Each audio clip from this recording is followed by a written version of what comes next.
Connaissez-vous avec Martin Chouinard.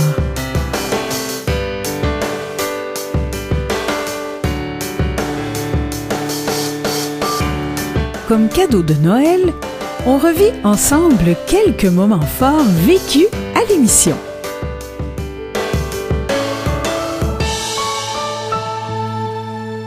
Joyeux Noël! Et oui, nous sommes vendredi le 25 décembre 2020. Eh oui, 2020, quelle année! Hein? On peut dire qu'on va s'en souvenir longtemps de cette année-là.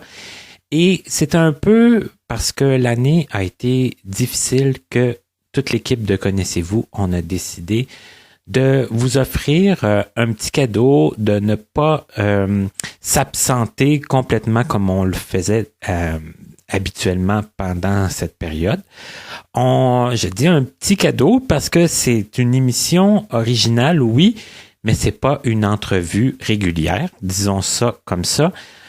On a décidé de faire comme on avait fait en fin de saison en mai dernier, de faire les moments forts de Martin, mais pour l'année 2019, parce que la première émission des moments forts qu'on a faite, c'était de 2017 à 2018. On avait couvert de mars 2017 jusqu'à décembre 2018. Et là, on va reprendre où on avait laissé, c'est-à-dire en janvier 2019 jusqu'à décembre 2019. Donc, on recule un petit peu moins loin que l'autre fois, mais on poursuit notre recherche de moments forts. Et je vous dirais que justement, en ce qui concerne le Noël, on savait pas trop qu'est-ce qui allait en être à cause de la pandémie. Et évidemment qu'au moment où on a décidé de faire cette émission-là, on le savait encore moins, mais ce que je pense, et je m'inclus là-dedans, c'est que je pense que le Noël 2020 ne sera pas le Noël auquel on s'attendait. Et je me dis que toute chose positive, même dans le négatif, c'est que s'il y a moins de rassemblements, du moins entre Noël et et j'allais dire le jour de l'an, mais il n'y aura pas grand jour de l'an, j'ai l'impression. Ça donne un petit peu plus de temps pour se mettre à jour dans les choses qu'on n'a pas eu le temps d'écouter et d'écouter les choses qu'on avait l'habitude d'écouter. Et comme je vous disais, bien, on est là aujourd'hui, cette semaine, alors que normalement, pendant le temps des fêtes, nous n'y étions pas. Alors, je comprends que vous êtes peut-être content qu'on soit là, mais vous n'êtes pas là non plus seulement que pour m'écouter. Alors, on va commencer avec les moments forts. Comme je le disais en mai, ce sont des moments qui, moi, m'ont marqué, que je me souviens, parce que je n'ai pas réécouté toutes les entrevues pour les sélectionner. Et je vais vous les mentionner et vous pourrez bien sûr vous référer aux émissions et aller les écouter en entier si ça vous intéresse. Alors, je vous disais qu'on allait repartir en janvier 2019. Alors, je ne veux pas toujours dire que c'est 2019 parce que ça va être que ça, là. Ça va être que des références à l'année 2019. Mais je vais quand même vous dire le numéro de l'émission puis la date de sa mise en ligne. Et on commence avec l'émission 73 qui était destinée à notre amie Ariane Moreau. Et cette émission a été mise en ligne le 25 janvier. Moi, ce qui m'avait beaucoup surpris chez Ariane, c'est que Ariane, elle a eu l'occasion de faire quelque chose que c'est pas tout le monde qui a eu l'occasion de faire. Elle a chanté sur scène et 2 fois plutôt qu'une avec un groupe québécois très en vue, très à la mode. Et je vous la laisse vous raconter avec qui et comment ça s'est passé. Je chantais avec les Cowboys Fringants, et preuve à l'appui parce que le vidéo se trouve encore. Là, moi, je l'ai écouté plusieurs fois. Et là, j'aimerais ça que tu nous racontes un peu Tant que tu me demandes pas de chanter, ça va bien aller. Ah non, ben les gens iront écouter le vidéo. Ouais, c'est ça, je vais les laisser juger.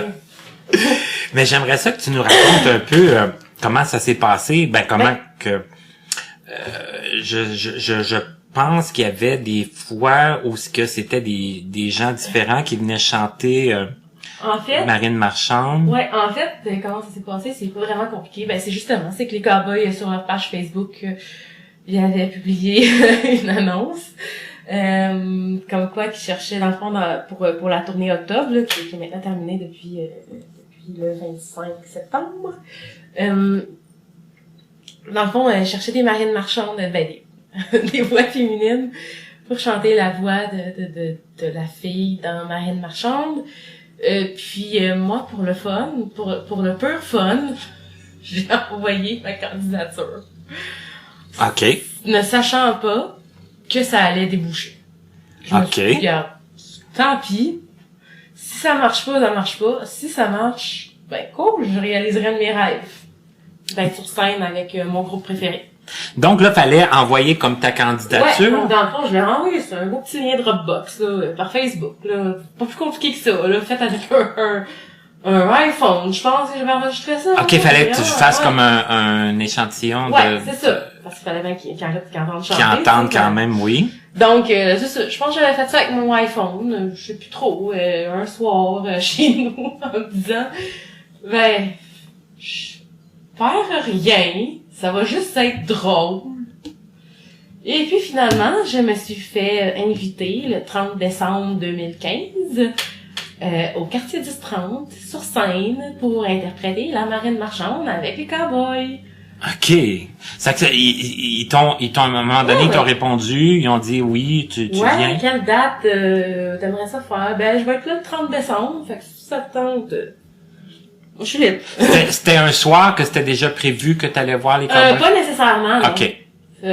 Oui, à la base oui, là, mais j'ai pu vendre mon billet, puis j'ai eu les billets par le band Gaspiste. Fait que j'ai vendu mon billet.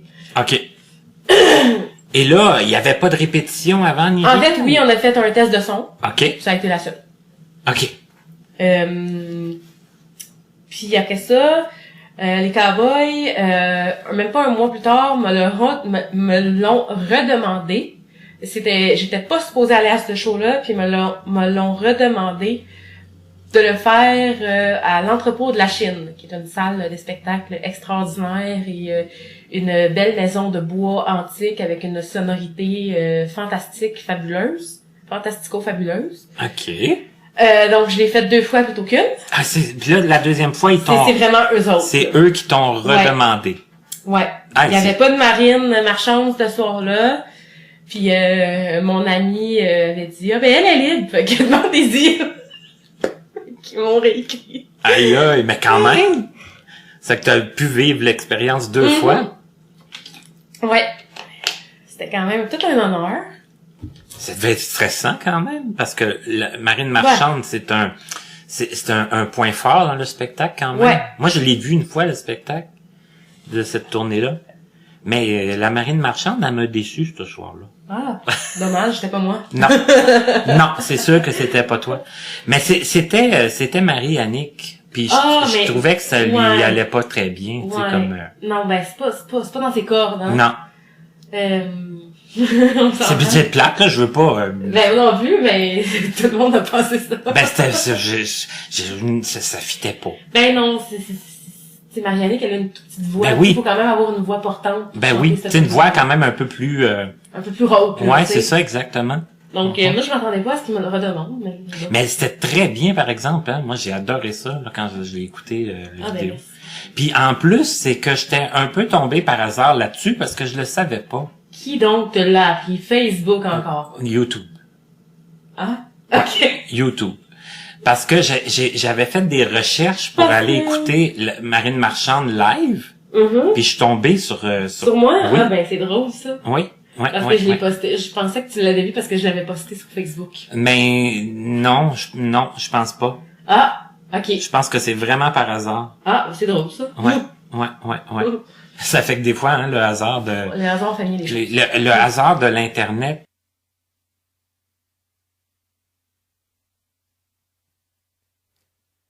pendant l'extrait que vous venez d'entendre, il a été mention d'un lien Internet. Je vais essayer de vous le trouver puis de vous le partager.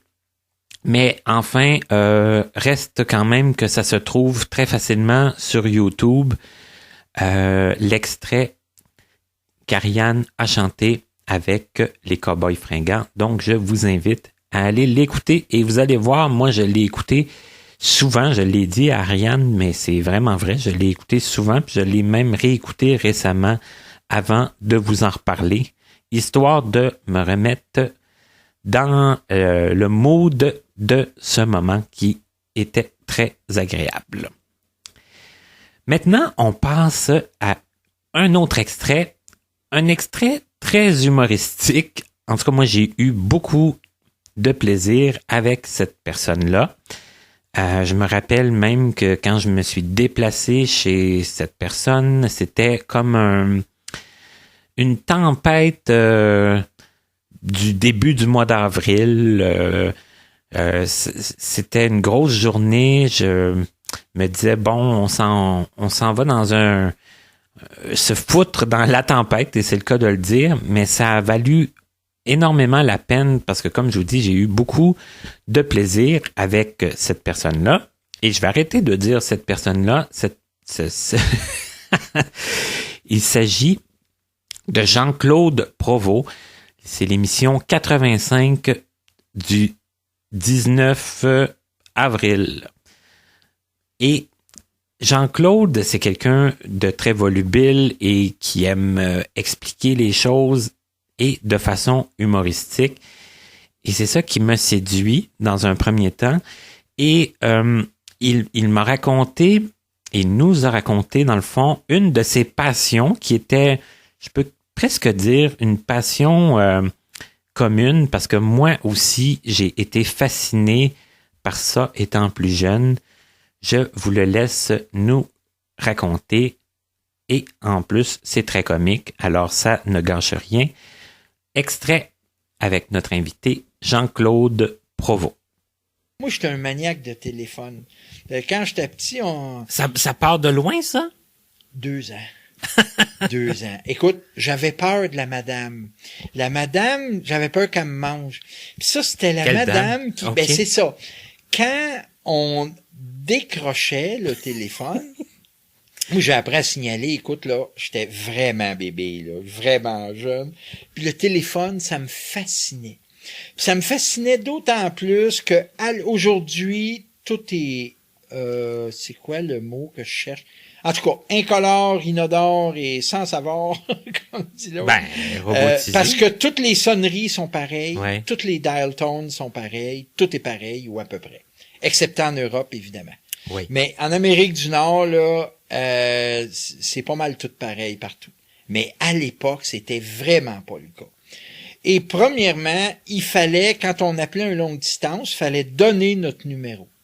Il n'y avait pas le système TOPS. Et puis... C'est qu'automatiquement, il y avait la dame qui répondait. Ouais, mais c'est pas elle qui me faisait peur. OK. Elle, ça faisait tout.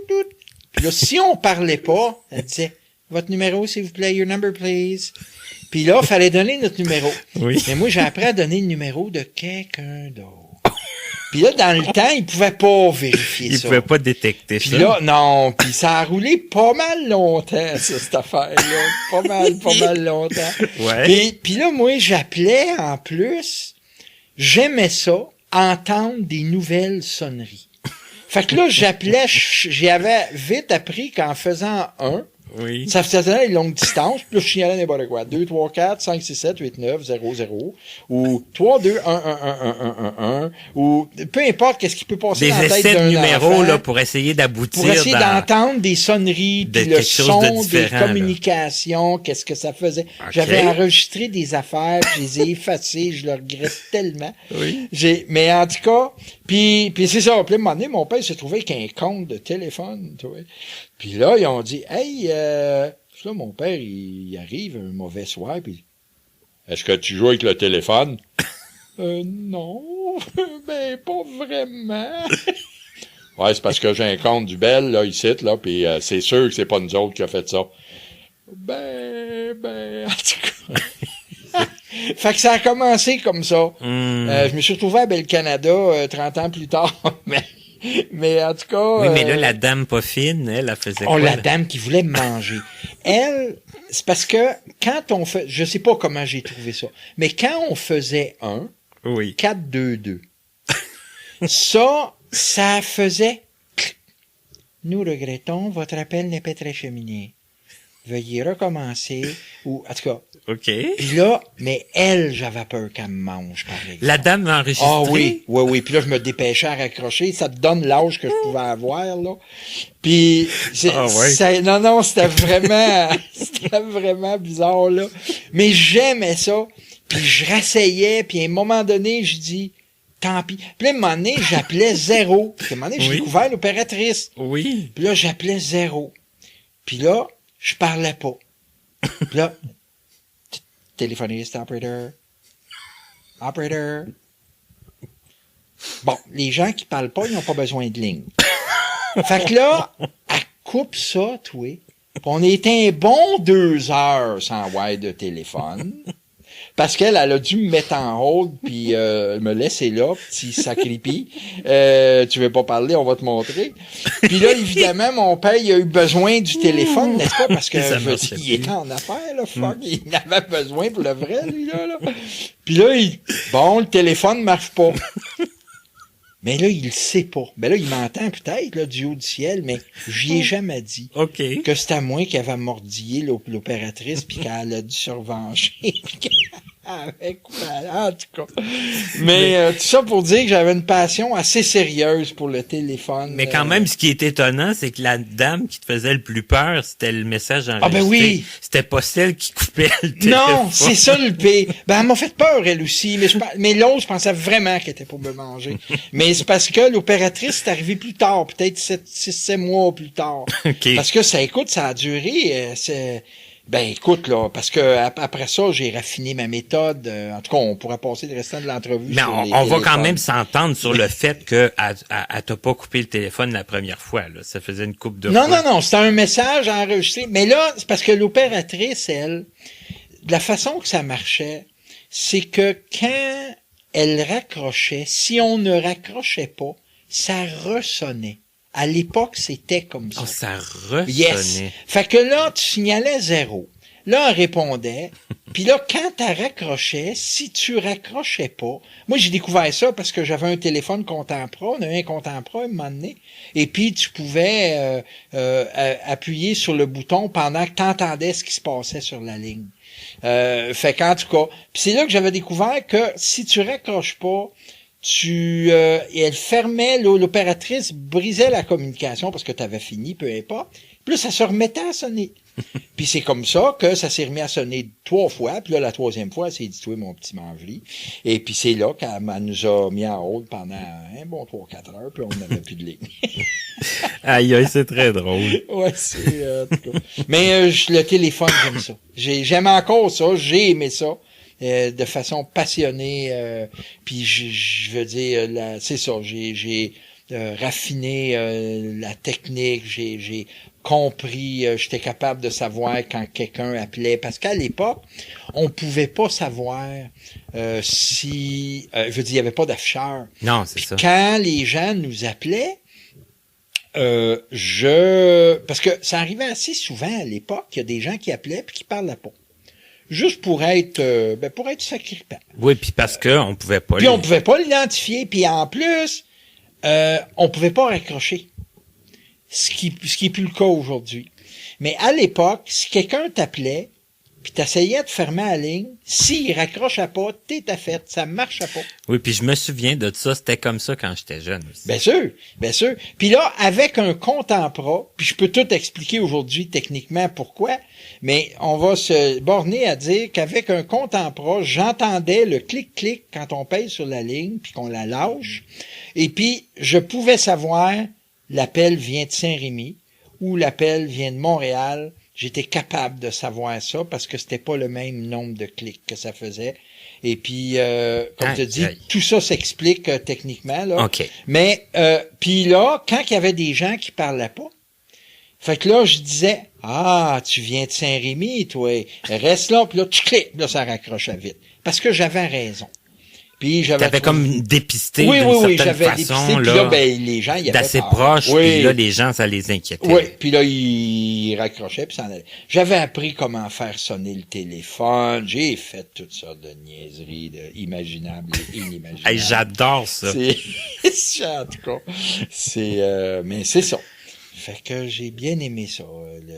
J'en ai eu des téléphones, mon père en a amené, j'en ai démonté, branché dans ma chambre, fabriqué un système pour écouter sa ligne sans qu'ils s'en aperçoivent. Fait que là, j'étais dans ma chambre, puis ben ça, c'est un petit peu plus tard, quand j'étais au début de mon adolescence, ma chambre était dans la cave, tu le quittes, puis j'avais c'est ça, j'avais mon téléphone dans ma chambre, puis je pouvais écouter sa ligne. Puis ça percevait pas, parce que quand tu décrochais le téléphone, même bien lentement, ça faisait toujours clic. Puis là, Jean-Claude, je suis à la ligne. Tu cliques, raccroche, qu'est-ce que tu veux faire? Mais ma science, à un moment donné, a augmenté. Et puis, j'avais appris qu'en dévissant le transmetteur du cornet, qu'on appelait, le transmetteur du combiné, que ça faisait plus le clic pareil. C'est ça qui, ouais. Puis c'est ça qui l'alertait, puis là, ça l'alertait plus. Puis à un moment donné, j'ai eu un petit amplificateur, puis je broadcastais ça sur un petit speaker dans ma chambre, j'entendais une conversation, puis c'était très drôle. Puis je peux juste vous dire que quand on se retrouve entre un speaker 12 pouces puis le L1 du téléphone, tu peux pogner un maudit choc si tu essayes de couper la ligne en même temps. Oh. Et ça réveille. C'est un bon coup de bobine, là. Ah oui, OK. Oui, ça. Parce que le 12 pouces, c'est en métal, hein. Fait qu'il est pas isolé, moi non plus. Puis là, c'est ça. Fait que, puis quand le téléphone sonne, à l'époque, là, ça faisait ring. Ben ça, c'est 80 volts à 30 cycles, là, puis ça donne un bon petit choc. OK. Ça, tu l'as comme appris oui, à tes dépens. dépens. Oui, exact. Mm-hmm. Exact. Quel bon moment. Ça donne vraiment le goût de réécouter l'entrevue au complet.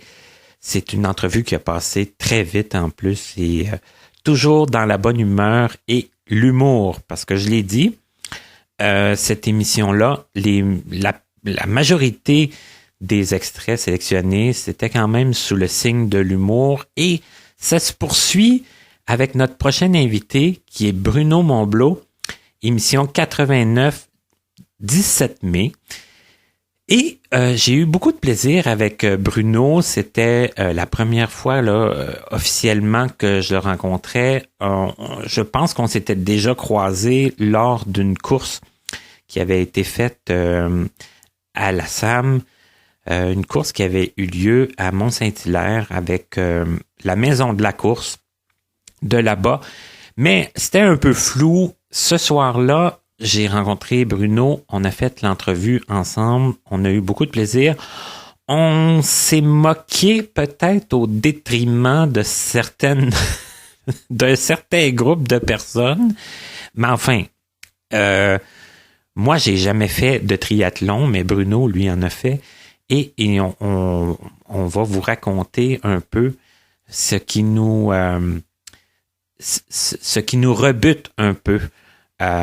Lors de certaines activités au niveau de la baignade. Donc, je vous laisse raconter, Bruno, ce qu'il a à nous dire à ce sujet. Le sport continue, mais différemment. Je m'inscris à un autre club de sport, club de triathlon. Moi qui n'ai jamais fait de triathlon, je me suis dit pourquoi pas. Jamais j'avais envisagé faire un triathlon. Je me suis dit, moi, je nage pas pour 2 cents. Et c'est incroyable, là, parce que là, ça, on va en parler. Ouais.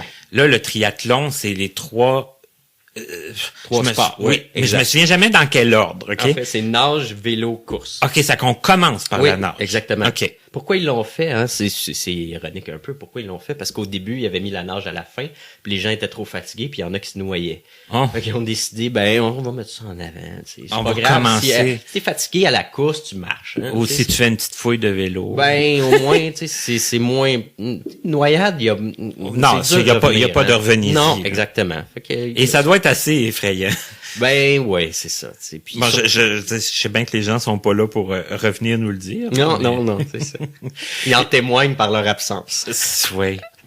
Et là, toi, tu disais que nager, ça t'intéressait pas, c'était Non, Ok. je nageais pas. J'aimais pas ça. En fait, j'aime encore pas ça. C'est pas ma discipline favorite, surtout en tant que non-voyant. D'être dans l'eau, puis l'expérience m'a permis de savoir que j'avais raison. Là.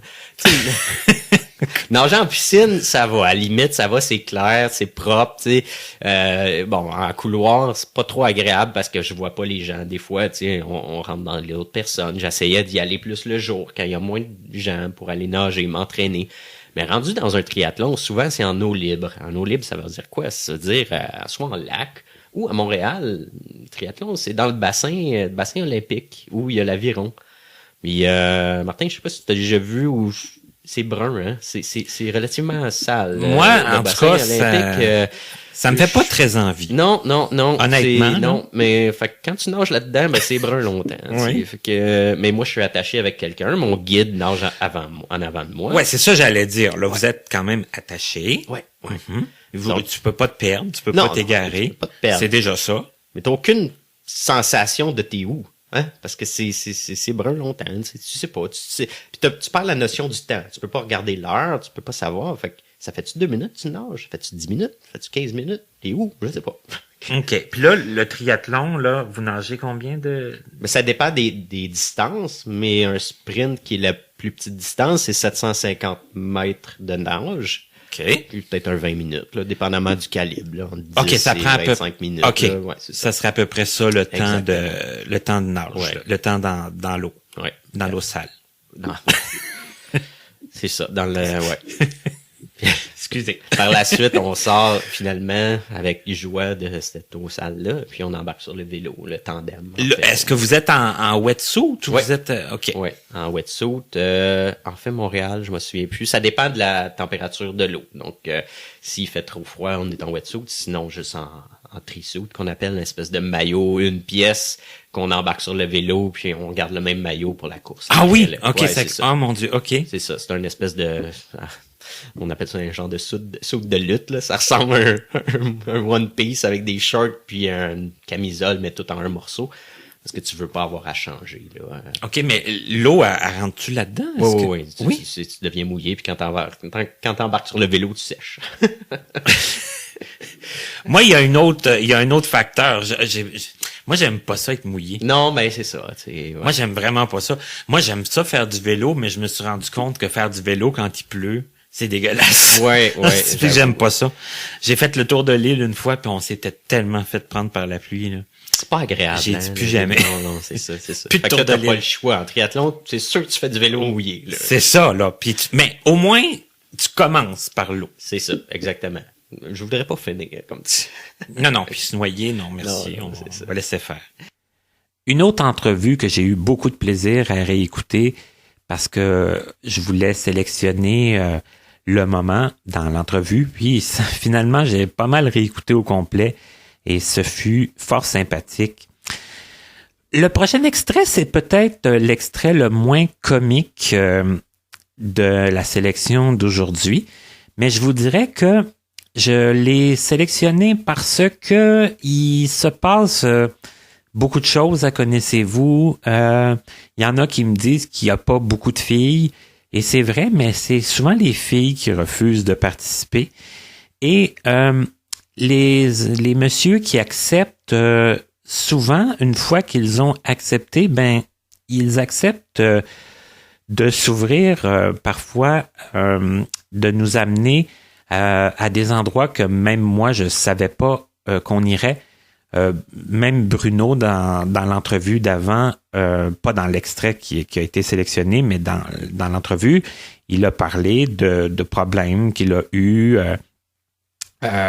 au niveau plus psychologique. Puis mon invité du prochain extrait aussi nous en parle. C'est l'émission 93. Notre invité s'appelle Jean-Philippe Perrault. Ça a été mis en ligne le 20 septembre.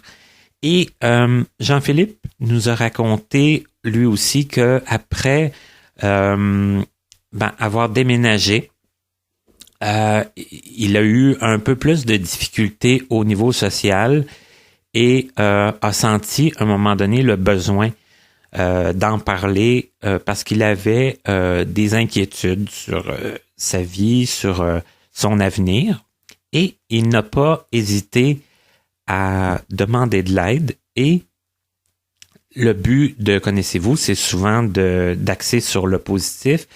Et Jean-Philippe nous a dit que, justement, d'en avoir parlé, d'avoir agi, de ne pas avoir laissé les choses empirer, bien, ça fait en sorte qu'à un moment donné, bien, le moral remonte. Alors, c'est ça, le positif, d'en parler à des spécialistes et de nous en avoir parlé à Connaissez-vous. Ça peut sûrement aider des personnes qui sont aux prises avec des problématiques des fois un peu moins agréables, mais d'en parler, comme je vous dis, ça peut toujours aider. Alors, je vous laisse, Jean-Philippe Perrault, vous expliquer sa situation. Après Gatineau, moi et 2 autres collègues universitaires, on avait des projets communs et eux, ils avaient envie de voir un peu la vie à Québec. Et donc, je les ai suivis du fait même. OK, à Québec. Oui, et à Québec, malheureusement, ça a été parmi les pires années de ma vie, honnêtement. J'ai vécu 3 ans là sans être capable de me faire d'emploi stable ou d'amis. Donc, j'avais mes 2 collègues universitaires, mais tu sais, il y a une limite à quel point tu peux voir les mêmes personnes à tous les semaines, là. Fait que, tu sais, à un moment donné, je devenais peut-être un peu gossant. Mais, c'est ça, j'ai vécu beaucoup de solitude à cause de ça. Ma santé mentale s'est beaucoup détériorée également. Donc, ça a vraiment, vraiment pas bien été, la transition, avec le monde du travail. Mais comment t'occupais ton temps? Qu'est-ce que tu faisais? J'essayais de travailler mes projets de bande dessinée quand je pouvais, sinon c'était la recherche d'emploi, puis c'était beaucoup d'attentes aussi sur certaines affaires qu'il n'aurait pas fallu que j'attende, puis que c'est beaucoup c'est ça, c'était vraiment un vestiaire en fait. OK. C'était pas ce passage-là. Donc Québec pour toi ça a pas été une réussite, disons ça comme ça. Non. Et là au bout de 3 ans, tu as décidé de quitter. Oui, j'ai décidé une reconversion en fait, en quelque sorte. J'emménage à Montréal pour un programme, une attestation d'études collégiales en animation 3D pour le jeu vidéo. OK. Le programme a été super bien, j'ai bien performé et tout. Par contre, puis je me suis fait un nouveau cercle d'amis, ce qui a été déjà beaucoup plus rapide qu'à Québec et beaucoup plus agréable. Mais après ce programme-là d'1 an, je suis retombé un peu avec les mêmes problèmes que mes amis. Forcément, eux, ils ont trouvé leur voie puis ils ont trouvé des emplois. C'était pas mon cas. Fait que je me suis remis à vivre beaucoup de solitude et beaucoup de santé mentale qui redétériore à nouveau. Et jusqu'au point où, en 2014, je suis tombé en dépression et j'ai passé pas loin de vouloir mettre fin à mes jours. Et donc, ce qui est arrivé, c'est que j'avais pris un rendez-vous à l'INLB en psychologie, et c'était pour quelque chose de complètement autre, qui n'avait pas rapport. C'était pour plus ma relation de célibataire que je filais pas bien autour. Et en jasant avec la personne ressource, j'ai mentionné que j'ai quelqu'un que je me mettais à avoir des idées noires. Et là, quand elle m'a demandé c'est quoi, tu veux dire quoi par idée noire, puis là, j'ai comme avoué autant à moi-même à voix haute que effectivement j'avais envie de mettre fin à mes jours. Et donc c'est à partir de ce moment-là que j'ai commencé un traitement avec notamment des antidépresseurs. Et j'ai suivi un programme à travers un groupe d'entraide qui s'appelle La Clé des Champs ici à Montréal. OK. C'est un groupe d'entraide parce qu'en fait on a déterminé en fait que j'étais une personne qui souffrait d'anxiété. Et la Clé des Champs, c'est une personne un peu comme les alcooliques anonymes où tu rencontres d'autres personnes anxieuses et tu fais une espèce de cursus au travers de 4 sessions. Et donc au cas tu viens chaque semaine aux sessions et tu parles un peu de ton expérience de la semaine, puis tu réponds aussi à des exercices pour aider à traiter à gérer l'anxiété plutôt. Et c'est quoi qui m'a beaucoup aidé en fait. Parce que quand tu vas dans ce genre de groupe-là, tu réalises à quel point il y en a qui ont des cas beaucoup plus pires qui sont beaucoup plus pires que toi. Là. C'est ça permet quand même de se positionner. Exactement. Tu sais, il y avait des gens qui étaient déjà, il y en avait qui finissaient pas le programme puis qui venaient pas aux sessions après deux fois. Là. Parce que c'était trop... C'est trop demandant, c'est ça? C'est ça, ben oui. Puis en fait, moi, en réalisant mon anxiété, en fait, là, il y avait des choses, comme par exemple, je me suis rendu compte, mais en fait, à une époque, j'étais incapable de prendre le téléphone pour coller une pizza. Aussi simple que ça. Aïe, OK. Ouais, c'était comme, ça me demandait trop, tu sais, prendre le téléphone pour appeler quelqu'un, faut que je me prépare, que je brette pendant 20 minutes au moins. Parce que je vis dans l'absolue terreur d'avoir l'air niaiseux en tout temps. Et donc, je dois me préparer à l'avance sur tout ce que je fais. Et ça, en fait, ça se relie un peu au handicap dans le sens où, comme je disais tout à l'heure, comme je peux pas percevoir comment que les gens, ou évaluer comment les gens me perçoivent par leur regard ou leur langage corporel, ça fait que j'extrapole beaucoup de choses. Hein. Faut extrapoler beaucoup de choses ou interpréter beaucoup d'affaires qui sont pas nécessairement toujours là. Oui, puis rarement avoir une confirmation non plus. C'est ça. Hein. On essaye tout le temps un peu de lire dans la pensée des autres alors qu'on n'a absolument aucun moyen de le faire et on n'a absolument aucun contrôle là-dessus. Et donc le handicap a joué un peu là-dessus, mais c'est ça, c'est effectivement je suis une personne qui souffre d'anxiété puis qui sans le savoir m'était rendu jusqu'à aussi bas que ça avant que ça cesse sur le bord de péter. Là. Donc, toi, cet organisme-là, ça a été bénéfique pour toi? Oui, énormément. Mm-hmm.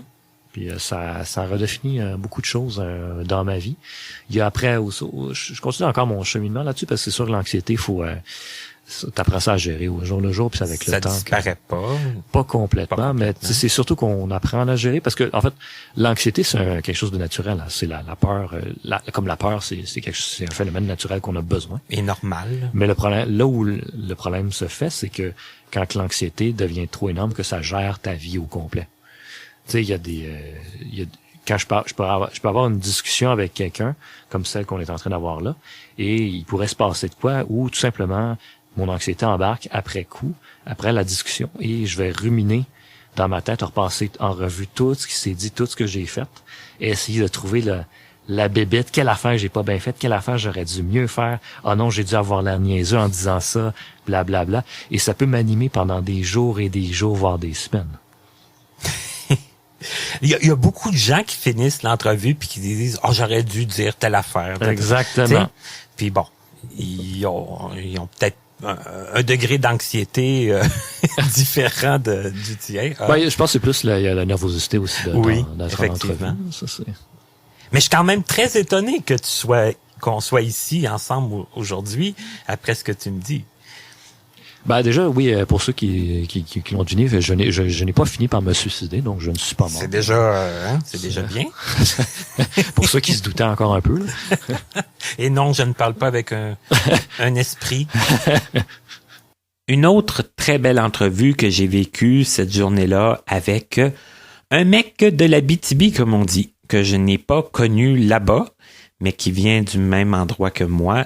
On a fréquenté un bout de temps la même polyvalente et forcément, ça crée des liens et j'ai été très agréablement content de faire cette entrevue-là avec lui et ça m'a rappelé quand même des souvenirs. Prochain extrait avec Jessie Archambault, c'est un nom que vous connaissez. C'est une journaliste d'Ami Télé. En 2019, il y a eu une très belle collaboration entre Connaissez-vous et Ami Télé. Il y a eu un reportage qui a été fait sur le projet, qui a été diffusé. Ensuite de ça, je suis allé parler de l'Association des aveugles de la Rive-Sud et on m'a aussi reparlé de Connaissez-vous à l'émission Ça me regarde en avril 2019 et j'ai fait la connaissance cette journée-là de Kevin Breton qui a participé à Connaissez-vous en septembre, mais j'ai été en contact pas mal tout ce temps-là avec Jessie Archambault qui a généreusement accepté de participer à Connaissez-vous et de nous raconter des tranches de vie que peut-être certains ne connaissaient pas. Donc, je vous la laisse vous raconter, dans le fond, à quoi elle a pensé quand elle a obtenu son diagnostic au niveau de sa vision. Alors, Jessie Archambault, émission 94. Et là, bon, la partie plate un peu, on revient dans le fond au diagnostic là, qui est arrivé pendant l'université. Oui, dernière session. Dernière session. Dernière session. Est-ce que ça l'a beaucoup été, est-ce que ça l'a beaucoup compliqué les choses? Est-ce que ça... Ce qui a compliqué le plus, là, pour vrai, c'est mes rendez-vous étaient toujours le vendredi après-midi. Tes rendez-vous médicaux? Oui, que j'avais eu au début comme en janvier puis en février. Ouais. Okay. Avant le diagnostic. Okay. C'était toujours le vendredi après-midi, puis c'était le cours, c'était un séminaire de communication organisationnelle mixé avec la politique. C'était un des cours les plus difficiles. Mais là, j'en manquais plusieurs, mettons. à cause des rendez-vous toujours, puis il fallait toujours que ce soit les vendredis. Les vendredis. Donc, c'est là que j'ai trouvé que c'était plus dur, parce qu'après le diagnostic, à chaque fois que j'allais dans le cours, je me rappelais toujours ça, même après le 16 mars. Puis là, j'avais de la misère à me remettre dedans, à rattraper, mais j'ai quand même passé le cours. OK. Au bout de la ligne, j'ai passé le cours. Ça a été plus une question de logistique qu'une question de... Parce que moralement, ça n'a pas été trop difficile? Ou un peu? Ben, c'est sûr, le choc initial, c'est pas agréable.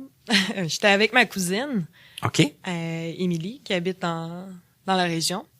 Et quand la spécialiste a dit oui, t'as la même chose que ta tante. Parce que ma tante a la même condition aussi. OK, ça m'a fait un choc. Il y avait quelqu'un dans la famille. Oui, c'est génétique. Qui avait. Héréditaire, oui. OK. Donc quand c'est sûr là, sur le coup là, les sensations m'ont comme j'étais assis une chance, sinon j'aurais tombé. Mais tout de suite après, ce qui m'a passé dans la tête, je me suis dit, moi, ben, journaliste, c'est pas grave, je suis capable. J'ai besoin de mes yeux, oui, mais pas autant que mon frère, qui lui venait de rentrer à l'école des pompiers. Des pompiers? Et là, on me dit c'est héréditaire. Fait que moi, tout de suite, je me suis dit, oh my God, il faut pas que mon frère, il l'aille. Moi, je peux dealer avec, mais là, lui, son rêve d'enfance, il finit s'il a la même condition. Mais il l'a pas. En date d'aujourd'hui, il l'a pas. Il ne l'a pas. Non, il est allé faire tous les tests. Okay. Il est correct. Il est fièrement pompier à Montréal. Hey, moi, les pompiers. Bon, moi, je vais ouvrir mon petit côté personnel. J'ai tellement peur de ça, le feu. Il y a eu plusieurs feux chez nous. Oh boy, je pensais que t'allais dire que t'avais peur des pompiers. Non, mais peur non. du feu, je peux comprendre. Non, mais j'ai eu plusieurs feux chez... plusieurs. En tout cas, j'en ai eu 2 en 4 ans dans l'appartement que je viens de quitter. C'est pour ça que j'ai quitté, d'ailleurs. C'est ta faute? Non. OK, en plus. Non, parce que si ça avait été de ma faute, j'aurais pas quitté. J'aurais dit, je vais aller mettre le feu ailleurs, ça sera pas mieux. Non, c'était pas de ma faute. Mais j'ai vraiment comme une très, très grande... phobie, moi, du feu. Une phobie, mais par contre, pour les pompiers, j'ai beaucoup de respect. Je trouve que c'est un métier très courageux. Oui. Donc, ton frère, lui, c'était son rêve d'être pompier? Depuis qu'il sait marcher. Ouais. Aïe. Ça a toujours été ça. Il a essayé d'aller ailleurs, au cégep, ça a pas marché. Puis, donc en 2012, quand moi j'ai été diagnostiquée, il venait de recevoir sa lettre la semaine d'avant. Qui rentrait à l'école des pompiers. Okay. Qui avait enfin réussi, parce que c'est très contingenté pour rentrer à l'EPIC, à Laval. Puis il venait de l'avoir. Là, ça venait de fonctionner. Oui, fait que là, moi, on me dit, c'est génétique. Là, tout de suite, je pense à lui, je dis, oh non. Mais bon. Il a tellement travaillé fort, ça peut pas y arriver. Oui, ça aurait été vraiment, vraiment plate. Hein? Mais ouais. Là, c'est pas le cas. Non. Donc, tant mieux. Oui. En tout cas, moi, ça me donnait des frissons d'entendre ça, à réaliser à quel point les gens pensent extrêmement aux autres avant de penser à eux. Ça me donne tout le temps un petit espoir de dire que c'est pas si vrai que ça, que les gens sont égocentriques et qu'ils pensent qu'à eux. Ce n'est vraiment pas toujours vrai. Souvent pour des choses même quand même assez grave, assez importante quand on parle de perte de vision, hein, je le dirai jamais assez. Le sens de la vue, c'est un gros sens. Perdre la vision, c'est quelque chose d'énorme qui nous empêche pas de fonctionner, mais quand même on peut pas passer à côté de ça, comme on pourrait dire. Mais voyez, Jessie pensé à son frère avant tout. Et Dieu merci, mais Jessie réussit très bien dans la vie et son frère n'a pas de problème de vision. Alors voilà, tant mieux. Et ce qui a été aussi tant mieux pour nous en 2019, c'est qu'au mois de novembre, on a célébré notre 100e émission. Si vous m'aviez demandé si je croyais me rendre à 100 quand j'ai commencé, je vous dirais que la réponse est non. J'espérais en faire plusieurs, mais j'avais pas vraiment l'idée que je me rendrais à l'émission 100. Et là, bien, on est rendu plus loin que ça encore, hein? Mais en novembre 2019, on a célébré notre 100e émission, le 8 novembre, pour être précis, et j'ai invité quelqu'un pour cette émission spéciale-là, qui est assez connu dans le milieu des non-voyants, qui en a beaucoup fait et qui continue d'en faire encore, et qui en plus en avait long à nous raconter parce que ça a été je pense dans les 3 plus longues entrevues de Connaissez-vous. Donc, dans l'existence de la série. Cette personne-là, c'est Alain Plourde. Et Alain nous a raconté ses souvenirs quand il est arrivé à Louis Braille et comment ça s'est passé pour lui. Et bon, sans dire que ce qu'il a fait, c'est ce qu'il faut faire à tout prix, mais il faut quand même garder à l'esprit que souvent, quand on arrive dans un nouveau milieu, l'important, c'est de prendre sa place. Et voici comment Alain a fait pour prendre sa place. Donc, émission 100, 8 novembre, Alain Plourde. Je me suis battu à peu près 4 fois à Loubraille et 3 fois dans les 2 premières semaines. Okay. Autrement dit, puis probablement que ça a fait en sorte que j'ai fait ma place. C'est ça, t'as dit, on va régler l'aspect un peu. Mais je sais pas, ça s'est fait tout seul, je pourrais pas dire pourquoi c'est arrivé. Mais tout ce que je peux dire, 48 ans après, c'est, je me suis à peu près 4 ou 5 fois à Loubraille, puis là-dessus, il y a 3 fois dans les 2 premières semaines. C'est probablement que les gens me testaient ou qui faisaient des choses que je jugeais qui étaient pas normales. Autrement dit en tout cas, qui te dérangeait. Qui me dérangeait. Il doit s'être passé quelque chose, je me souviens même plus les raisons. C'est ça, mais on se souvient qu'il y a eu quand même des points qui se sont fait aller un peu, là. Puis malgré que je mesurais 4 pieds 11, puis je faisais 89 livres, autrement dit, je m'en laissais pas, j'étais le genre qui s'en laissait pas imposer. Ouais. Ben, c'est comme on disait, hein, c'était de prendre sa place, puis. C'est ça. Mm-hmm. Puis tout compte fait, ça s'est assez bien fait, puis Loubraille, l'avantage qu'il y avait, c'est une chose qu'il y avait qui a fait que j'ai aimé ça rapidement, c'est qu'il y avait une piscine, 2 patinoires, un gymnase. Pour quelqu'un qui aimait le sport. Moi j'étais quelqu'un qui aimait le sport. Pour quelqu'un qui aimait le sport, à Loubraille, on peut dire qu'on avait pour notre argent. On faisait du sport de 8h à 8h20 le matin. D'un récré, on avait 15 minutes, on faisait quand même un peu de sport. Sur l'heure du midi, de midi et demi à 1h10, on en faisait aussi. On avait du sport obligatoire de 4 à 5, puis de 7 à 8. Mais pour moi, il n'y avait rien d'obligatoire là-dedans. J'aimais le sport. Temps libre égalait le sport. Oui, puis c'est quelque chose que j'aimais.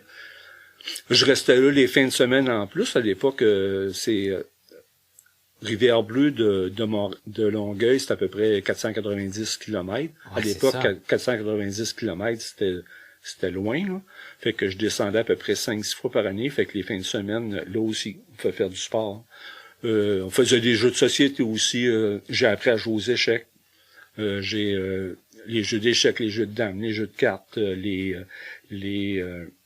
on pouvait écouter de la musique. Il y avait une salle dédiée à la musique où il y avait un système de son, je dirais correct. Moi, je suis pas très bon en musique, fait que je suis pas le meilleur pour juger de la qualité du système de son, là, mais je disais qu'il était au moins potable. Fait qu'on avait un système de son avec des longes, à l'époque c'était des longeux. Oui. À l'époque c'était des 10 vinyles. Bah, ça revient de toute façon fait un petit peu. on avait ça. Tu sais, autrement dit, il y avait vraiment beaucoup de possibilités de faire des choses. Mais tu dis, pour ceux qui aimaient le sport, bon, il y avait beaucoup de possibilités de sport. Est-ce que puis tu dis aussi qu'il y avait du sport obligatoire, c'est que tout le monde, dans le fond, aime ou aime pas, en faisait? Oui, sauf les gens qui avaient des contre-indications médicales. Au S'il y a niveau des gens qui ont physique, eu des décollements de rétine, exemple, là, OK. eux autres, comme des raisons, ils ne pouvaient pas en faire. OK. Mais les autres, c'était oui. Par contre, il y avait des activités du soir après le souper. Dans les activités, il y avait des activités aussi musicales.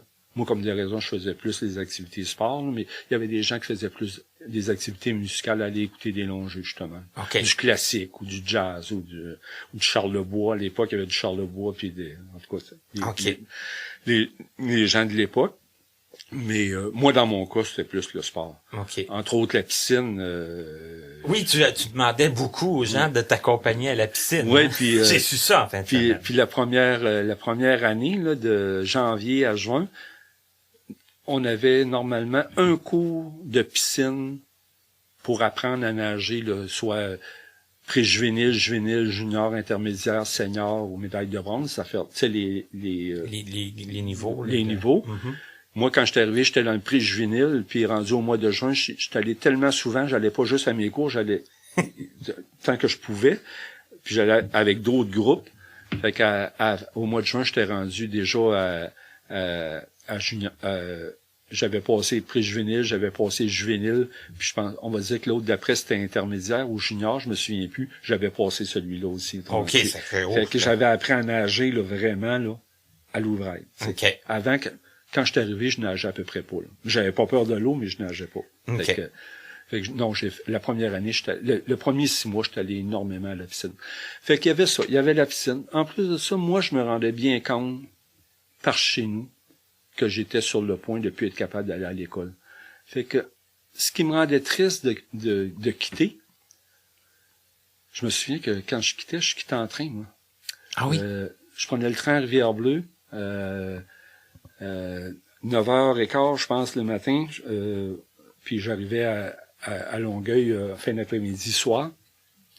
Et je me souviens, quand je quittais, je chantais toujours la chanson, il a dit oui avec la tête, il a dit non avec le cœur. Ah. Dans le sens que ça me faisait quelque chose de quitter mes chums de Rivière-Bleue, mais je savais que si je voulais faire des études, c'est ça qu'il fallait que je quitte. C'est que ça compensait. Puis à Loubraille, à un moment donné, je me suis fait des chums aussi. Fait que j'avais des chums à Rivière-Bleue et des chums à Loubraille. Puis moi, dès l'âge de 9-10 ans, je me suis dit, il faut que j'aille à l'école. Il faut que je fasse des études. OK, ça c'était déjà quelque chose que tu Oui, sentais. parce que je me suis dit, je suis pas capable de bûcher. Parce que par chez nous, il y avait des bûcherons. Je suis pas capable de bûcher. Je suis pas capable d'aller travailler dans une scierie. Je suis pas capable de chauffer un camion. Je suis pas capable de chauffer un tracteur. Fait que tous les emplois qu'il y avait par chez moi, il y avait aucun emploi que je pouvais faire à cause de ma déficience visuelle. Fait que déjà à l'âge de 9-10 ans, je me suis dit, il faut que je fasse un emploi où je vais plus me servir de ma tête, si on peut dire. Oui. Fait qu'il y avait ça qui m'encourageait à aller à l'ouvrail en me disant que j'avais plus de chances de pouvoir faire des études. La saison 2019-2020 a été vraiment très forte en émotion et en rencontre, parce que je vous dirais que mon prochain invité, c'est quelqu'un que je ne connaissais pas du tout, qui m'a été référé par un autre invité qui est venu nous voir au début de 2020. Et je suis allé rencontrer mon invité, dont je vais vous présenter l'extrait dans quelques secondes. Et j'ai eu l'impression vraiment beaucoup cette journée-là, après avoir fait l'entrevue, que mon invité avait touché à beaucoup de points très, très importants. Et je vous dirais pour son jeune âge, hein, parce que c'est pas quelqu'un de très âgé, mais c'est quelqu'un qui a compris très vite l'importance de travailler sur soi, de s'améliorer et de mettre les efforts pour le faire. Donc, j'ai choisi un extrait qu'il nous raconte comment il a fait, comment ça s'est présenté dans la vie et qui laisse un peu présager de ce que ça lui a apporté de positif. Et évidemment, comme je ne l'ai pas répété à chaque fois, mais je vous invite à aller écouter le reste de l'entrevue si vous voulez en savoir plus. Mon invité, il s'appelle Dominique Brouillet. Il était avec nous le 13 décembre. C'est l'émission 105. Alors voici. Tu as l'air d'avoir pas mal toujours travaillé sur toi. Ouais. Ben, c'est important parce que dans la vie, comme on est tous avec des qualités puis des défauts, puis je veux dire, tout part de toi. Je veux dire, si tu veux rester avec tes défauts puis t'apitoyer sur ton sort, tu peux le faire, fine. Mais moi, j'ai toujours eu de l'ambition, des objectifs, puis je veux toujours aller plus haut. Donc, j'ai pas le choix d'améliorer. Puis, tu sais, c'est pas tous les conseils qui sont pertinents, mais j'en prends beaucoup. Puis, ce qui fait ce que je suis devenu aujourd'hui. On a beaucoup qui restent comme ils sont pendant plusieurs années. Moi, je veux pas rester comme je suis, je veux améliorer. Ça, c'est hyper important, ce que tu viens de dire là. Effectivement. Ça sera jamais dit assez. Ça fait que quand quelqu'un le dit, je veux qu'il le dise puis qu'il le redise. Ben, c'est ça. Non, t'as pas le choix. Sinon, ça sert à quoi de vivre ta vie s'il y a pas de progrès, je veux dire. Non, écoute, avant secondaire 5, là, il s'est rien passé dans ma vie vraiment. Oui, ok, j'ai eu un voyage à Disney, j'ai eu plein de petits privilèges vraiment nice, mais les gros trucs que j'ai accomplis, là, c'est vraiment depuis mon fin de secondaire 5 pis cégep, là. Oui, ben en tout cas, prenez exemple là, hein, sur Dominique. Ouais, prenez exemple sur moi, exactement. Wow! Bon, j'aime ça, j'adore. Et ça prouve hein, que tout le monde peut s'améliorer, que tout le monde peut changer. Hein? Avec le vouloir, bien sûr. Oui. Hein, c'est pas par les autres qu'on s'améliore. S'il y a pas de vouloir, il y a pas de pouvoir. On oublie ça, là. Tu sais, je veux exactement. dire, je veux pas être plate là, mais ça prend un petit peu d'effort aussi. Là, tu sais, ça doit pas être toujours facile, ça doit pas être toujours évident. Des fois, on peut peut-être se dire que ça donnera rien, mais si on l'essaye pas, hein, on le saura pas. Puis l'essayer assez longtemps aussi. Ah, tu vois. Je vais te donner un exemple d'un gros progrès qu'il y a eu dans ma vie. Au début, ma mère m'a initié à la course. Quand je te disais qu'en éduc, j'étais pas si bon au début. Ben, en fait, on va commencer par le début parce que j'aime toujours commencer. Tout a commencé à l'école Jacques-Ouellette où j'avais une prof d'éduc assez tyrannique, mais que j'adorais, là, on va se le dire. Là-bas, j'avais vraiment pas de cardio, rien. Puis c'est là qu'on me drop dans une piscine, qu'on me dit de bien nager. Là, ça a commencé que je voulais faire de la compétition à mon ami qui était le meilleur de la classe. Fait que là, je me pratiquais. On a eu les défis sportifs. Là, j'ai eu quelques médailles. Oui, des médailles de bronze, mais c'est des médailles pareilles. J'ai une or pour le relais, mais le défi sportif, c'est de quoi qui me fait réaliser que le sport, c'est assez important parce qu'avant 5e année, moi, le sport, je m'en foutais. Là, j'écoutais Pokémon devant la télé avec du popcorn puis je m'en foutais. Mais à cette école-là, c'est là que ça a commencé. Puis même mes amis me le disaient, genre, entraîne-toi. Puis au secondaire, malheureusement, je mangeais un peu plus mes émotions parce que j'étais un peu, je trouvais ça plate. J'étais un petit peu depressed depuis être à cette école-là. Fait que là, j'ai redroppé un peu dans le sport. Mais après, là, ma mère était comme, là, c'est assez, t'arrêtes d'être sédentaire. Là, elle m'a initié à faire du jogging, la course. En secondaire 3, j'avais peut-être 16 ans. Au début, on commençait, elle me faisait courir la petite boucle de 2 km qui faisait un genre de carré de chez nous avec les pistes club et tout, qui était vraiment un gros supplice en passant les premières fois. C'est pas facile, la course, là. Non, vraiment, surtout quand tu commences. Surtout que ça me prenait quelque chose comme 35 minutes pour 2 km, là. Pour donner une idée, je fais comme 1 kilomètre en 5 minutes, là, à cette heure, je veux dire. Puis j'ai déjà fait plus vite aussi. Donc, tu vois que ça a commencé là, j'ai commencé tranquillement. Après, j'étais comme, OK, là, j'ai fait 2, maintenant je veux faire 3. Je me disais, maintenant que je commence à être popé, puis ma mère, elle me disait aussi que je m'améliorais. Je vais aller un peu plus loin, je vais essayer, j'allais des autres côtés, j'expérimentais des côtés de la piste club, puis il y avait toujours ma mère qui courait avec moi parce qu'en même temps, elle voulait pas que je me perde, elle croyait en mon progrès, fait On a fait ça pendant peut-être 1 an et demi, jusqu'à temps qu'à 17 ans, on découvre un truc qui s'appelle la course lumière avec la SAM ou la SAC, l'Association sportive des aveugles du Québec au Parc Maisonneuve. J'ai fait mon premier 5 km là, que je voulais vraiment bien faire. J'ai même invité mon ami pour venir m'encourager, justement, lui que je compétitionnais en natation au primaire, qui est toujours un de mes friends aujourd'hui. Lui, on l'a fait ensemble. Il y a même son demi-frère qui est venu un peu, je le connaissais pas, mais il est quand même venu pour nous soutenir aussi. Puis depuis ce 5 km-là que j'ai quand même fait en 32 minutes, qui est le même temps que mon 2 km que j'ai commencé, je me suis dit que je pouvais encore aller plus loin. Fait que là, je commençais à faire des 4-5, je continuais jusqu'à temps que, là, on va comme, OK, bon, maintenant, là, j'ai un super défi, on va faire un 25 km. Là, je suis comme, pardon? Elle a dit, ouais, 25, t'as compris, mais comme, j'étais comme, Chris, man, c'est parce que t'es malade, là, je peux jamais faire ça. Fait que là, pis ça, c'était peut-être, l'année après, là, j'avais 17 ans, là, encore, je pense que c'était un peu avant que j'aille 18. Je m'en allais en secondaire 5, je pense, 4 ou 5, je me rappelle plus de temps, je pense que c'était 5. C'est ça, je me suis entraîné, là, j'ai refait encore... ouais, c'est ça, c'était l'année d'après encore une course lumière, mais cette fois, j'étais comme mon premier 10 km. Fait que là, j'étais comme, alright, je vais le faire. Puis tu vois, je l'ai fait en 1 heure quand même, fait qu'il y a encore... j'ai été capable de le faire à un temps pas pire. Là, après, ça a augmenté des 12, des 13. Tu sais, assez pour que je puisse récupérer, mais j'étais assez entraîné pour endurer le 25 km. En plus, c'était en montagne sur le Mont-Royal. Oh. Donc là, j'ai même acheté les gros souliers qui valaient cher pour ça. Donc j'étais comme, je voulais pas faire trop honte à ma mère non plus. Fait que je suis parfait, c'est parti, on le fait pour vrai. Donc je l'ai fait. En plus, l'équipe était vraiment nice là-bas, là, parce qu'on l'a fait avec une équipe qui s'appelle Esprit de Corps. Je sais pas si t'as entendu parler d'un défi Montréal-New York à un moment donné de course. Oui. Oui, ma mère, elle a fait ça. Puis encore là, ma mère aussi est un modèle d'inspiration pour ça. Donc, avec cette même équipe-là, il restait encore des fonds de cette course-là, je pense. Puis ils ont décidé de faire une course sur le Mont-Royal avec des trainings et aussi avec des coachs, des programmes de musculation que j'ai tous suivis à la lettre avec ma mère. Et tu sais, tout le monde était super amical, fait que ça me motivait encore plus. Fait qu'au moment où qu'on a fait la course, j'ai réussi à le faire.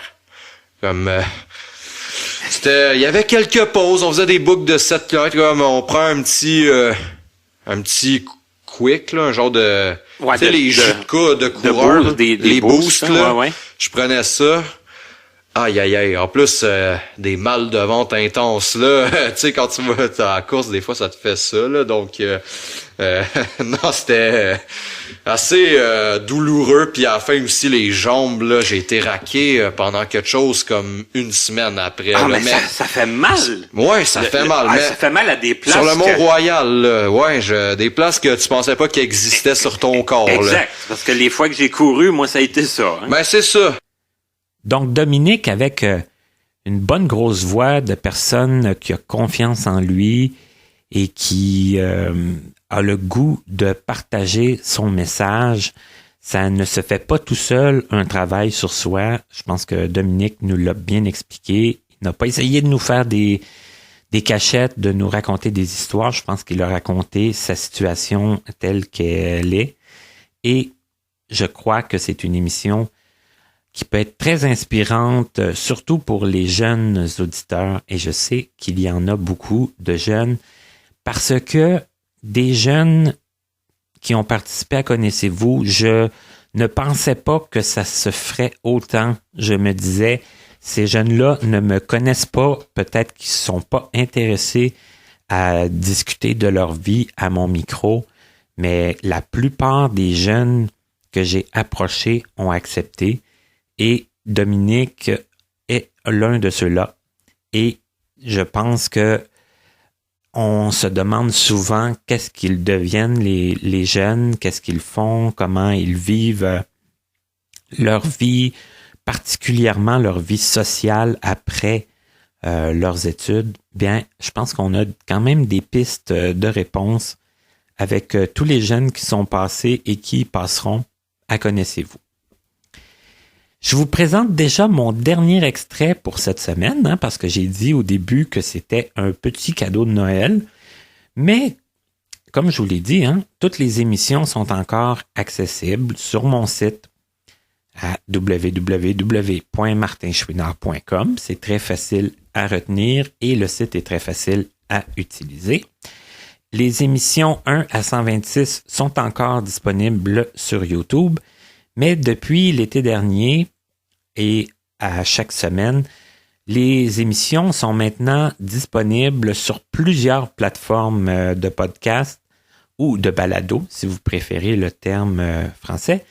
Et ils sont aussi disponibles, là, quand je dis plusieurs plateformes, ça inclut iTunes. Donc, les gens qui ont leur téléphone intelligent, leur iPhone, et qu'ils sont familiers avec iTunes, bien, si vous tapez mon nom ou si vous tapez « Connaissez-vous », toutes les entrevues sont là. Donc, je pense que ça facilite de beaucoup l'accessibilité de l'émission. Et si vous êtes familier aussi avec, moi je vais nommer le Victor Stream parce que c'est cet appareil-là que j'ai, mais si on se connecte en ligne avec notre appareil, qu'on va dans la section podcast et qu'on tape mon nom encore une fois, ou je pense bien que ça doit fonctionner aussi avec Connaissez-vous, bien, toutes les émissions sont là également. On peut les écouter facilement, les télécharger. Et je pense que ça aussi, ça facilite de beaucoup l'écoute de mon podcast. Le dernier extrait que je vous présente, c'est quelqu'un de très important pour moi parce que c'est quelqu'un que j'ai connu par le site Le Salon. C'est un site dont je vous parle souvent parce que, bon, ce sont des jeux en ligne qui sont accessibles pour les non-voyants, qui a été fondé par des non-voyants aussi et qui est accessible partout dans la francophonie, dans le fond. C'est disponible en plusieurs langues, mais quand on choisit le français, on peut parler avec des gens dans tous les pays dont ça parle français, ou ça parle français. Et je vous dis ça, mais dans le fond, l'invité dont je veux vous parler, ben, il était quand même pas si loin que ça de nous, de moi. Il est à Québec. Et ça faisait plusieurs fois qu'on se parlait. Et quand j'ai commencé Connaissez-vous, bon, il avait été question qu'on se rencontre, mais il était très occupé. Et moi, quand j'allais à Québec, bien finalement, ça donnait pas toujours. Mais en 2019, ça a fonctionné. Et je pense que c'est l'émission qui pourrait peut-être, mais Dieu merci, j'ai pas eu beaucoup de mauvais commentaires sur cette. C'est peut-être l'émission qui pourrait le plus froisser peut-être certaines oreilles. Mais c'est une personne, c'est Nicolas Talbot. C'est quelqu'un qui nous parle avec son cœur, qui a quand même beaucoup d'émotions, mais qui le dit de façon assez crue. L'extrait que j'ai choisi, c'est pas trop cru, mais quand même, ça donne un peu, ça montre les couleurs de Nicolas. Moi, c'est quelqu'un, j'ai eu beaucoup de plaisir à faire cette émission-là avec Nicolas. Et j'espère que les gens qui l'ont écouté ont eu aussi du plaisir parce que c'est quelqu'un, encore là, qui fonce dans la vie, qui ne s'empêche pas de faire tout ce qu'il a envie de faire. Alors, je vous le laisse nous raconter, dans le fond, un jour qu'il a rencontré quelqu'un qu'il a eu envie de partir sur, j'allais dire avec son sac à dos, mais sans savoir trop où il se ramasserait. Tout bonnement comme ça, sans trop y penser, sans trop réfléchir, je vous laisse nous raconter une partie de son aventure. Plus tard, j'ai fait un road trip rapide dans l'Ouest canadien. OK. Comment est venue l'idée de ça? J'étais dans un bar. Les bars! OK, ben on va y revenir après, les bars, OK? Ah, les bars, ok, je peux t'en raconter des bars. OK, mais on va parler Ouais, vas-y. de l'Ouest canadien avant.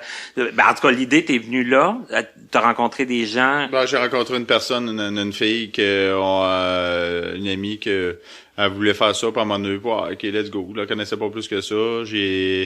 Elle a dit, on va vendre mon char, on va acheter une minivan, on va modifier la minivan. On va faire un lit là-dedans, puis tout ça, puis les bagages, envoyer embarquer le chien, mon ancien chien guide là-dedans. Puis on a réparé son char, j'ai démanché son bumper, tout ça, on a tout repeinturé ça. Puis on a revendu son char après pour acheter la minivan, puis on est parti. Je vous rappelle, pour ceux, j'allais dire, qui viennent de se joindre à nous, ça se peut pas, là. Vous commencerez pas à écouter l'entrevue en plein milieu. Mais je tiens quand même à rappeler que mon invité, oui, a perdu la vue, hein. Ça fait que... Ouais. Fait que c'est ça, fait qu'elle a démanché ça, là, on avait fait la petite mécanique là-dessus, puis après ça, j'ai tout enlevé les bancs de la minivan, on a fait un lit, j'ai fait une petite planche avec le petit poêle en arrière quand tu ouvrais le coffre arrière de la vanne. Puis on est parti. OK. Vers l'inconnu. Into the wild. Puis toi, ça t'inquiétait pas? Pas en tout. Pas en tout? Ben, ça, en fait, ça a été un moment... Il fallait que je pense à décrocher pas mal des bars. OK. Bon, ben, regarde. J'aime, parce que là, tu me refais le lien vers où je voulais aller après. Parce que bon... Non-voyant, dans les bars, tout ça, c'était pas compliqué un peu? Je sais pas. Je sortais environ 5 à 6 jours semaine. Sérieux? Oui. OK. J'étais un bout de temps, là. C'était... je me rappelle même, dimanche, boc à 1 pièce à la petite grenouille. Lundi, liquor store. Tu buvais, avant de partir, on buvait une dose de bière. Puis quand t'amenais ta dose vide, t'avais un 6-pack gratuit. OK. Fait que le lundi, c'est liquor store. Mardi, c'était un break. Mercredi, encore petite grenouille, boc à 1 pièce. Jeudi, pub de l'Université Laval. Vendredi, Ozone Grande Allée. Samedi, on allait où ça nous tentait. Fait que c'était du 5-6 jours, tout dépend quand on voulait prendre un petit break. OK. Souvent, on coupait la petite grenouille le dimanche. Fait que, non, ça a été pas mal ça, puis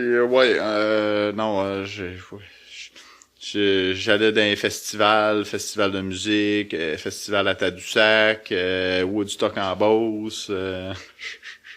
Tout pour jumeler musique, alcool. Ouais. Ouais.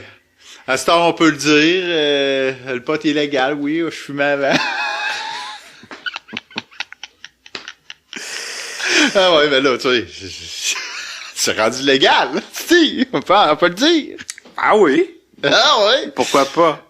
Tout jumelé, genre, perte de vision, faculté affaiblie, bar, son ultra fort. Ouais, je fume la cigarette aussi dans la salle. Qu'est-ce qui fait que un jour on veut un peu décrocher de ça? Parce que c'est ça que t'as dit. Ça coûtait cher. Alors, j'espère que vous avez apprécié cet extrait avec Nicolas Talbot. Je vous ai pas dit que c'était l'émission 106, elle avait été mise en ligne le 20 décembre. Voilà qui est fait. Si vous voulez aller écouter le reste de l'entrevue.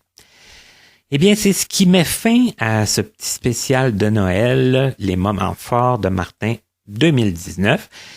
J'espère que vous avez apprécié, j'espère que vous n'avez pas été offusqué si d'emblée vous n'avez pas été sélectionné dans les meilleurs, dans les moments forts. Comme je vous l'ai dit, je suis allé beaucoup de mémoire parce que un jour, je vais réécouter sûrement toutes les émissions, mais là, pour le moment, c'était un peu impossible. Alors, je suis allé beaucoup de mémoire, mais j'espère que vous avez apprécié. J'espère aussi que, c'est sûr que déjà en 2020, il y en a d'autres. Donc, il y aura probablement les moments forts 2020 éventuellement. Mais ce que je souhaite en ce qui concerne là, les émissions à venir, c'est que là, bien sûr, on en enregistre beaucoup à distance étant donné la pandémie. Je pense que pour ceux qui écoutaient à la maison, c'est plus important pour vous d'avoir un contenu que d'avoir eu une interruption d'émission. Je sais que la qualité de son est inégale d'une semaine à l'autre pour différentes raisons, parce que c'est pas tout le monde qui dispose de la même technologie. Vous avez sûrement remarqué aussi que l'émission avec Ariane Moreau, ça a été enregistré avec l'ancien système de micro. Et moi, en réécoutant plusieurs émissions, une à la suite de l'autre, je me suis rendu compte que il y avait mon ami Stéphane Pilon qui était dans Connaissez-vous avant l'automne 2020, qui me disait souvent « Ah, mais là, ça, c'est plus écho. » Tu sais, il me parlait beaucoup de la différence de son que moi, je remarquais pas toujours. Moi, quand j'arrivais chez moi, je réécoutais l'entrevue que je venais d'enregistrer, puis je me disais « Ah, ma captation est bonne. » Mais quand on les écoute une après l'autre, on se rend compte que même en se déplaçant chez les gens, si on va dans un endroit qui est très écho, qui est un petit peu plus bruyant, bien, ça fait des différences de son aussi. C'est que je pense que c'est des différences de son auxquelles vous êtes habitués. Mais ça, c'est un grand préambule pour vous dire que dans le fond, moi, ce que je souhaite avant la fin de la saison 2020-2021, c'est d'avoir la chance de continuer à rencontrer en personne les gens avec qui je fais des entrevues. Parce que oui, quand on se connecte ensemble, qu'on fait l'entrevue, qu'on enregistre, il y a une satisfaction, mais il n'y a pas la satisfaction de dire que je rencontre les gens avec qui je parle et que forcément, je n'aurai pas rencontré tous ces gens. Mais souvent, on le dit, soit à micro fermé, soit à micro ouvert, qu'on se reprendra à un moment donné pour se rencontrer et j'espère pouvoir se serrer la main parce que serrer la main des gens, moi, c'est quelque chose qui me manque énormément. Mais d'ici là, je vais vous souhaiter de passer de joyeuses fêtes, un joyeux Noël. J'espère que malgré les restrictions, que c'est satisfaisant, que vous avez des contacts avec certaines personnes qui vous sont chères. J'espère que vous profitez de d'autres moyens, je pense aux moyens technologiques, pour au moins garder un contact, avoir des nouvelles, pouvoir se souhaiter joyeux Noël. Si vous aviez envie de vous envoyer des cadeaux, que ça a pu se faire peut-être par la poste, c'est pas la même chose, mais enfin bref, j'espère que vous trouvez une satisfaction dans votre Noël 2020. Sur ce, je vous laisse poursuivre vos célébrations, vos occupations. J'espère que vous vous ennuyez pas trop. Et je vous dis à la semaine prochaine pour possiblement un autre cadeau. Cette fois-ci, un cadeau du jour de l'an. Bonne semaine.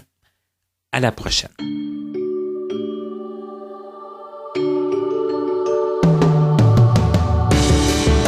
Vous venez d'écouter Connaissez-vous avec Martin Chouinard, collaborateur bénévole. Montage, Frédéric Gauthier. Mise en ligne, Stéphanie Carrasco. Musique, Stéphane Pilon. Présentatrice, Katia Darèche. Un immense merci à l'Association des aveugles de la Rive-Sud, AARS, ainsi qu'aux autres entreprises et organismes de nous prêter des locaux pour l'enregistrement de certaines de nos entrevues. Pour connaître les dates de nos prochaines émissions, ainsi que nos invités à venir, nous vous invitons à vous abonner à notre infolettre et à nous suivre sur les réseaux sociaux. Vous pouvez nous faire part de vos questions, commentaires et suggestions en passant par notre site Internet au www.martinchouinard.com. Avant de vous quitter, il est important de vous rappeler que les opinions émises par les invités entendus à cette émission leur appartiennent et ne reflètent pas nécessairement la pensée des collaborateurs de Connaissez-vous. À la prochaine!